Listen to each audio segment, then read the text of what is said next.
How to set working hours on Slack. So to start, we'll have to open our Slack account. To do that, we can either open our account through browser or by simply opening Slack application. Once you're on your account, go on the left bottom part of the screen and then tap on your profile picture icon. After that, select Preferences option, and then under here, go on this Notifications option, and then after that, scroll down and then go on this Notification Schedule.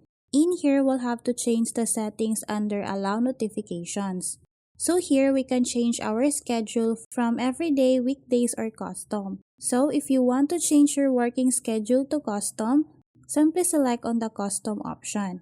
But if you want to change on weekdays, simply tap on the weekdays option.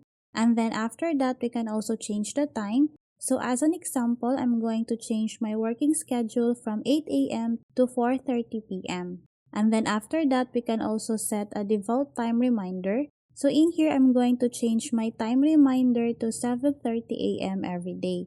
And then after that, make sure that the settings is saved. So that's how easy we can set working hours on Slack. Thanks for watching, and if you find this video helpful, please don't forget to subscribe, hit the like button, and then the notification bell so you won't miss any of our future videos. See you on the next one.